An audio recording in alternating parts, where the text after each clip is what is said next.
तिल चौथ की कहानी। एक शहर में देवरानी जेठानी रहती थी। जेठानी अमीर थी और देवरानी गरीब थी। देवरानी गणेश जी की भक्त थी। देवरानी का पति जंगल से लकड़ी काटकर बेचता था और अक्सर बीमार रहता था। देवरानी जेठानी के घर का सारा काम करती और बदले में जेठानी बचा हुआ खाना, पुराने कपड़े आदि उसको दे देती थी। इसी से देवरानी का परिवार चल रहा था। माघ महीने में देवरानी ने तिल चौथ का व्रत किया। 5 रुपए का तिल व गुड़ लाकर तिलकुट्टा बनाया।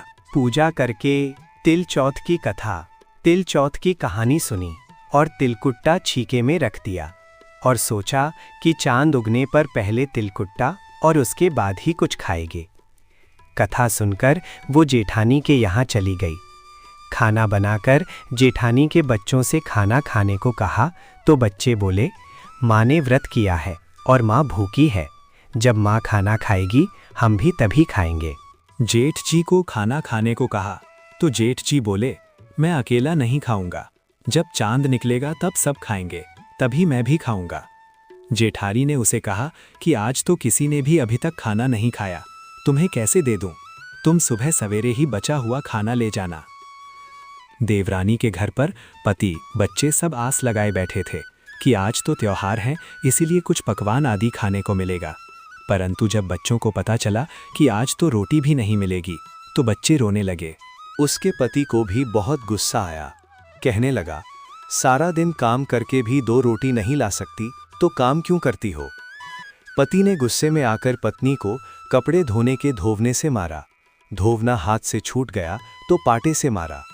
वो बेचारी गणेश जी को याद करती हुई रोते रोते पानी पीकर सो गई। उस दिन गणेश जी देवरानी के सपने में आए और कहने लगे, धोव ने मारी पाटे मारी, सो रही है या जाग रही है? वो बोली, कुछ सो रही हूँ कुछ जाग रही हूँ। गणेश जी बोले, भूख लगी है, कुछ खाने को दे। देवरानी बोली, क्या दूं? मेरे घर में तो अन्न का एक दाना भी नहीं है। जेठानी बचा खुचा खाना देती थी, आज वो भी नहीं मिला। पूजा का बचा हुआ तिलकुट्टा छींके में पड़ा है, वही खा लो। तिलकुट्टा खाने के बाद गणेश जी बोले, धोवने मारी पाटे मारी, निमटाई लगी है, कहाँ निमटे? वो बोली, ये पड़ा घर, जहां इच्छा हो वहां निमट लो। फिर गणेश जी बोले, अब कहाँ पहुंचूं?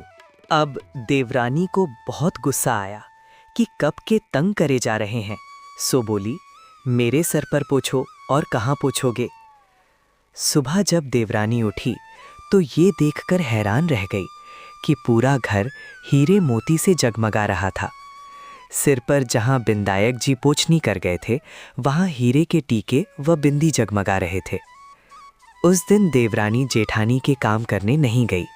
बड़ी देर तक राह देखने के बाद जेठानी ने बच्चों को देवरानी को बुलाने भेजा। जेठानी ने सोचा, कल खाना नहीं दिया, इसीलिए शायद देवरानी बुरा मान गई है।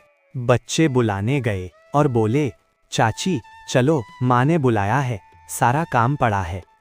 दुनिया में चाहे कोई मौका चूक जाए, पर देवरानी जेठानी आपस में कहने का मौके नहीं छोड़ती। देवरानी ने कहा, बेटा बहुत दिन तेरी माँ के यहाँ काम कर लिया, अब तुम अपनी माँ को ही मेरे यहाँ काम करने भेज दो। बच्चों ने घर जाकर माँ को बताया कि चाची का तो पूरा घर हीरे मोतियों से जगमगा रहा है। जेठानी दौड़ती हुई देवरानी के पास आई और पूछा कि ये सब हुआ कैसे। देवरानी ने उसके साथ जो हुआ वो सब कह डाला। घर लौटकर जेठानी अपने पति से कहा कि आप मुझे धोवने और पाटे से मारो। उसका पति बोला कि भली मानस, मैंने कभी तुम पर हाथ भी नहीं उठाया, मैं तुम्हें धोवने और पाटे से कैसे मार सकता है? वो नहीं मानी और जिद करने लगी। मजबूरन पति को उसे मारना पड़ा।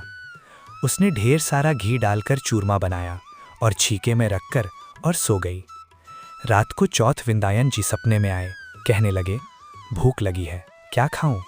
जेठानी ने कहा, हे गणेश जी महाराज, मेरी देवरानी के यहाँ तो आपने सूखा चूंटी भर तिलकुट्टा खाया था। मैंने तो झरते घी का चूरमा बनाकर आपके लिए छीके में रखा है। फल और मेवे भी रखे हैं, जो चाहे खा लीजिए। गणेश जी बोले, अब निपटे कहाँ? जेठानी बोली, उसके यहाँ तो टूटी फूटी झोपड़ी थी, मेरे यहाँ तो कंचन के महल हैं, जहाँ चाहो निपटो। फिर गणेश जी ने पूछा, अब पोंछूं कहाँ? जेठानी बोली, मेरे ललाट पर बड़ी सी बिंदी लगाकर पोंछ लो। धन की भूखी जेठानी सुबह बहुत जल्दी उठ गई। सोचा घर हीरे जवाहरात से भर चुका होगा, पर देखा तो पूरे घर में गंदगी फैली हुई थी। तेज बदबू आ रही थी।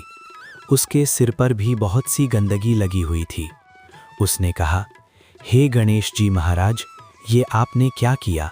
मुझसे रूठे और देवरानी पर टूटे। जेठानी ने घर और की सफाई करने की बहुत ही कोशिश करी, परंतु गंदगी और ज्यादा फैलती गई। जेठानी के पति को मालूम चला तो वो भी बहुत गुस्सा हुआ और बोला, तेरे पास इतना सब कुछ था, फिर भी तेरा मन नहीं भरा। परेशान होकर चौथ के बिंदायक जी गणेश जी से मदद की विनती करने लगी। बिंदायक जी ने कहा, देवरानी से जलन के कारण तूने जो किया था ये उसी का फल है। अब तू अपने धन में से आधा उसे दे देगी, तभी ये सब साफ होगा। उसने आधा धन बांट दिया, किंतु मोहरों की एक हांडी चूल्हे के नीचे गाड़ रखी थी। उसने सोचा किसी को पता नहीं चलेगा और उसने उस धन को नहीं बांटा। उसने कहा, हे चौथ बिंदायक जी, अब तो अपना ये बिखराव समेटो। वे बोले, पहले चूल्हे के नीचे गाढ़ी हुई मोहरों की हांडी सहित ताक में रखी 2 सुई की भी पांति कर। इस प्रकार बिंदायक जी ने सुई जैसी छोटी चीज का भी बंटवारा करवाकर अपनी माया समेटी। हे गणेश जी महाराज, जैसी आपने देवरानी पर कृपा करी वैसी सब पर करना। कहानी कहने वाले, सुनने वाले व हुंकारा भरने वाले सब पर कृपा करना, किंतु जेठानी को जैसी सजा दी वैसी किसी को मत देना। बोलो गणेश जी महाराज की जय। चौथ माता की जय।